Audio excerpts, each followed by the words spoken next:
Comment créer un article de blog? La méthode rapide en 5 étapes. Bonjour, je m'appelle Stéphane et si vous cherchez à créer votre business en ligne, bienvenue sur cette chaîne qui travaille à domicile. Abonnez-vous et cliquez sur cette petite clochette de notification qui vous permettra de ne rien louper. Combien 10 secondes? Ah non, beaucoup moins que ça. Hein. En fait, les gens, avant de cliquer sur votre article, ils vont prendre quoi? 2 secondes? 3 secondes maximum, et puis voilà, ils vont faire leur choix, si oui ou non, ils vont cliquer pour rejoindre votre article. D'ailleurs, pareil, une fois qu'ils arrivent sur votre article de blog, qu'est-ce qui se passe? Ils scannent, ils regardent de haut en bas, voir un petit peu à quoi ça ressemble, et si oui ou non, ça mérite d'être lu. Donc effectivement, c'est d'ailleurs tout l'enjeu actuel sur Internet, c'est de réussir à 1. Attirer l'attention, et 2. Garder l'attention. Il est là le nerf de la guerre maintenant de nos jours, donc il faut le savoir parce qu'avec tous les réseaux sociaux, tous les smartphones, on est connectés en permanence. Il faut savoir que ça, c'est une chose primordiale. Alors, 2 aspects qui sont importants pour y arriver. La première, c'est d'abord de mettre en place toutes les bonnes pratiques qu'on connaît maintenant. Il y a des choses qu'on sait, qui fonctionnent, donc ça, il faut absolument que vous appuyez dessus. Hein. Et puis la deuxième, qui me paraît tout aussi importante, voire plus, c'est de déborder de ce cadre. Être ce qu'on appelle, ce que nos amis politiciens appellent une force de proposition. En fait, ça veut dire simplement, encore une fois, déborder du cadre, ça veut dire être surprenant, proposer un petit peu autre chose, aller chercher un peu du côté de la nouveauté, bref, être différent. C'est ce qu'on va essayer de faire au travers de cette méthode simple en 5 étapes. Première étape, comment écrire un article de blog? Je vais vous proposer de vous appuyer sur 2 questions phares. La première, c'est qui? Pour qui est-ce que vous écrivez? Alors peut-être que vous connaissez pas très bien votre communauté, mais ça c'est un petit handicap quand même, parce que plus vous êtes dans la supposition qu'il faudrait peut-être que j'écrive un article comme ci, comme ça, pour peut-être aider tel type de personne, ça va être compliqué. Il faut effectivement que vous ayez la plus grande connaissance possible de votre communauté. Maintenant, si vous l'avez pas, vous allez pouvoir vous appuyer sur le quoi. Quoi écrire? Qu'est-ce que je vais bien pouvoir publier? Pour ça, il y a plein de sites qui peuvent vous aider, il y a des petits hacks que vous pouvez trouver. L'un des hacks possibles, c'est de vous servir de ce site qui finalement n'est pas si connu que ça, pas assez à mon goût en tous les cas, c'est fr.quora.com. Vous allez sur ce site et vous vous inscrivez, c'est très facile, nom, prénom, etc. Vous vous inscrivez sur ce site et vous allez voir qu'il y a 3 manières de l'utiliser. La toute première, c'est de poser vos questions et donc vous aurez des gens qui vont vous répondre. La deuxième, c'est de répondre aux questions qui vont être posés par des gens et en profiter pour aussi vous promouvoir peut-être un petit peu quelque part avec subtilité. Et puis la troisième, c'est de vous servir de ce petit onglet, vous voyez, qui est en haut à droite et sur lequel vous allez pouvoir taper des mots-clés, tout comme dans un moteur de recherche. Pareil, vous tapez un mot-clé sur l'article de blog que vous avez envie d'écrire. Alors là, par exemple, supposons que vous ayez envie de faire un article de blog sur les articles de blog. Eh ben, vous tapez article de blog et vous regardez quelles sont les questions qui sont posées et qui sont finalement autant de sujets que vous pouvez proposer à votre audience.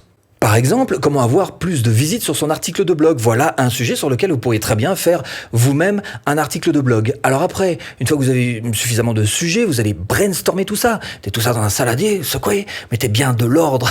Une fois que ça a été bien mélangé, vous remettez tout ça en ordre avec des playlists, voilà. Vous faites quelque chose de très construit. Et là-dessus, vous allez pouvoir mettre en place un agenda pour planifier l'écriture dans un premier temps, et puis ensuite, bien sûr, la publication, mais d'abord, l'écriture de vos articles de blog. Deuxième étape, comment écrire un article de blog efficace? Comment? D'abord, en essayant de voir si oui ou non vous allez pouvoir ranker, faire en sorte que votre article arrive tout en haut de Google pour qu'il ait un maximum de clics. Donc pour ça, il faut chercher par rapport aux mots-clés que vous aurez choisis, des groupes de mots-clés de longue traîne, comme on dit en général. Pour ça, bien sûr, vous avez des outils qui vont vous aider. Comme par exemple, si vous allez sur ahrefs.com, qui a un Keyword Explorer, donc un outil qui va vous permettre de rechercher les mots-clés. Là, dans cet exemple, vous voyez qu'ils ont tapé le mot SEO et qu'on nous dit que la difficulté de ce mot-clé est super dure, 94, on est presque dans la zone rouge. Par contre, évidemment qu'il y a beaucoup de gens qui recherchent, donc c'est intéressant pour générer du trafic, on est d'accord, parce qu'il y a 212 000 personnes qui cherchent ce mot-clé en particulier. Et là, vous allez devoir trouver un équilibre entre prendre des mots-clés qui sont trop difficiles et qui ne vous reviendront pas si vous venez juste de créer votre blog, parce que ce sont d'abord des sites de notoriété qui ont déjà prouvé qu'ils ont eu des milliers de vues qui arriveront tout en haut du moteur de recherche, mais pas non plus des mots-clés qui soient tellement faibles que personne ne vous allez écrire pour rien sinon si personne ne vient voir vos articles. Donc il faut trouver un juste milieu. Une fois que vous avez trouvé ce juste milieu et avec les bons mots-clés qui vont bien, vous allez pouvoir passer à la deuxième phase qui est celle des recherches. Alors soit vous connaissez super bien votre sujet, vous mettez dans une bulle et vous écrivez écrivez votre plan, hein. Soit c'est pas le cas, et ce sera certainement pas le cas avec le temps, parce que vous aurez certainement tellement d'articles de blog à faire que vous pouvez pas tout connaître, avoir la science infuse. Donc vous serez obligé de faire des recherches pour essayer d'étoffer un petit peu vos propos. Alors, utilisez bien sûr des sources qui soient fiables, hein, des sources solides, parce que sinon vous allez répercuter des erreurs qui existaient déjà auparavant, et ça donnera rien du tout. Donc, appuyez-vous vraiment sur du solide pour vos recherches. Et puis, en troisième lieu, ça va être d'essayer de faire en sorte de travailler sur les grandes lignes. Ça veut dire qu'il faut que vous mettiez en place, comme un livre d'ailleurs, une sorte de table des matières. Vous travaillez là-dessus avec un titre, le titre de votre article, un seul titre, ce qu'on appelle un H1 en HTML, un seul titre par article de blog, pas plus. Par contre, vous pouvez mettre autant de sous-titres, H2, autant de sous-sous-titres, H3, que vous voulez, hein. Mais vous faites un plan, vous dessinez un plan, dessinez pas un plan, vous écrivez un plan comme une table de matière de livre, mais pas plus. Et ça, ce plan, il va vous servir à deux choses. D'une part, à écrire des H1, H2, H3, déjà en pensant au SEO, d'accord? Et puis d'autre part, une fois que vous allez écrire, vous allez voir que ça va aller beaucoup plus vite parce que vous aurez déjà votre plan qui sera tracé. Troisième étape, comment écrire un titre accrocheur. C'est important, le titre, hein. La presse le sait depuis des dizaines et des dizaines d'années. Un titre, c'est une porte d'entrée vers votre article de blog. Donc, il y a plutôt intérêt à être bon. Et pour ça, il y a deux écoles. Il y a ceux qui écrivent tout leur article et qui à la fin prennent le recul et disent c'est plutôt ce genre de titre qu'il faudrait. Et puis il y a l'autre école, celle dont je vous parlais tout à l'heure, celle qui va écrire le titre à l'avance et qui va s'appuyer dessus pour écrire son article. Et c'est important, à mon avis, il y a deux choses qui sont plutôt des atouts quand on écrit, d'avoir déjà le titre en place. C'est d'une part de s'y référer perpétuellement pour nous éviter les hors-sujets quand on commence à partir un peu dans la vague. Quelle est la question qui était posée dans le titre? Est-ce que vraiment je suis dedans? Oui, je suis dedans. Ok, bon, je continue. Et puis la deuxième, c'est que toute cette table des matières dont je vous ai parlé, ça vous enfermera dans des carcans. Alors vous allez me dire, ouais, mais alors je suis enfermé dans des carcans pour écrire, c'est pas terrible. Ben, vous vous rendrez compte à l'usage qu'être justement enfermé dans des carcans, c'est beaucoup plus facile d'écrire et de vous éparpiller dans ces petits bouts de carcans qui vous seront proposés tout au long des chapitres et sous-chapitres de votre article que d'être à l'arrache, totalement, c'est libre, hein. Et là, vous allez voir que c'est beaucoup plus compliqué.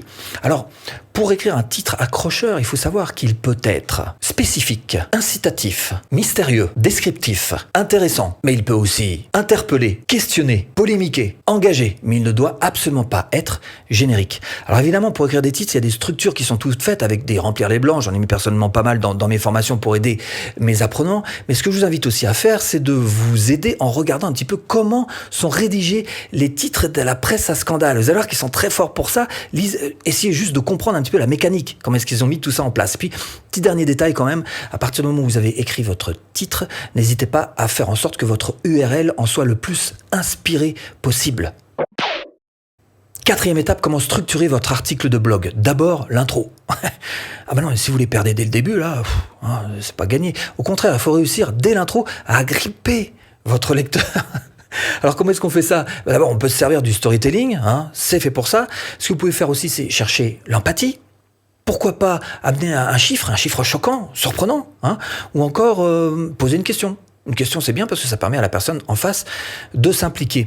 Une fois que vous avez passé le cap de l'intro, vous allez pouvoir vraiment attaquer le corps, hein, de votre texte, dans lequel vous allez chercher une connexion avec la personne et surtout voir comment est-ce que vous allez pouvoir améliorer les choses pour elle. Quelques petites règles quand même. Première règle, faites de votre article un article scannable, qu'on puisse scanner, quoi, en fait, hein, parce que, en fait, on lit pas un article de blog comme on lit un livre le soir, au fond du lit, sous la couette, bien au chaud, tranquillement. Ça marche pas comme ça du tout. Un article de blog, en général, on le lit un peu en diagonale, la plupart du temps. La plupart des gens le lisent en diagonale, hein, et donc ça va être à vous de faire en sorte que les gens s'arrêtent, hein, et arrêtent cette chute irrémédiable vers le bas. Et pour ça, vous allez vous servir des sous-titres, qui devront être des sous-titres accrocheurs, qui font que, ah oui, là, peut-être, je vais lire ce petit bout de chapitre. Les images sont là aussi pour ça, donc autant d'accroches pour les yeux pour stopper cette glissade dont je vous parle. Deuxième règle, tentez de l'inattendu, de la surprise, hein. Faites du reframing, comme nous disent les ricains. Qu'est-ce que c'est le reframing? C'est juste présenter la même chose, mais sous un angle différent, avec un autre angle de vision, hein. Voilà, comme ça. Et là, l'idée pour vous, ça va être de faire en sorte que la personne en face se dise « Ah oui, je peux voir les choses comme ça aussi. » Si elle commence déjà à cogiter un petit peu sur une idée que vous avez émise, c'est gagné. Troisième étape, lissez vos articles. Donnez-leur une structure régulière. Alors, sur le fond et sur la forme. Alors, sur la forme, trouvez des manières d'écrire les paragraphes, que tous ces chapitres, les uns à la suite des autres, soient bien alignés, bien propres. C'est important, hein. Ça facilite la lecture. Et puis, la deuxième chose, c'est que vous travaillez aussi sur le fond. Alors, sur le fond, peut-être faire un petit peu toujours les mêmes structures. Alors, une théorie, puis derrière, un exemple pratique avec une image. Voilà. Donc, quelque chose qui revienne, en fait, quelque chose qui va vous donner un look pro parce que ce sera parfaitement lissé. Quatrième règle, il faut que vous ayez des structures globales sur votre article du début jusqu'à la fin. Alors comment est-ce qu'on fait ? En général, on commence par le problème. On expose le problème. Ensuite, il y a la cause de ce problème. On expose les causes des problèmes. Alors des structures, il y en a plein. Je vous donne celle-ci, faites comme vous voulez. Celle-ci est bonne. Donc le problème, la cause du problème. Ensuite, vous allez développer la solution. Et derrière, tout à la fin, tout en bas de votre article, vous aurez donc un appel à l'action. Voilà, c'est un petit dérivé d'une structure qui s'appelle PAS, P-A-S, pour problème, agitation, solution. Donc si vous avez ce genre de structure dans la tête, vous arriverez plus facilement à construire votre article du haut jusqu'en bas. Problème, agitation, solution. Cinquième étape, comment faire un bon article de blog ? Alors faire relire. Ah bah oui, ou alors relisez vous-même si vous voulez. Personnellement, il y a quelqu'un dans mon équipe qui relit systématiquement tous mes articles de blog et qui me corrige les fautes. Il n'y a pas vraiment beaucoup de boulot, mais il vaut mieux que ce soit fait quand même. Deuxième chose que je vous conseille, c'est d'être généreux dans votre marketing. Comment voulez-vous que quelqu'un aille acheter votre produit s'il dit j'ai rien appris moi dans son article de blog, je vois pas pourquoi j'achèterais son produit, il y a certainement rien à apprendre de plus. Donc il faut que vous soyez très généreux dans votre article de blog, très généreux d'une manière générale dans votre marketing.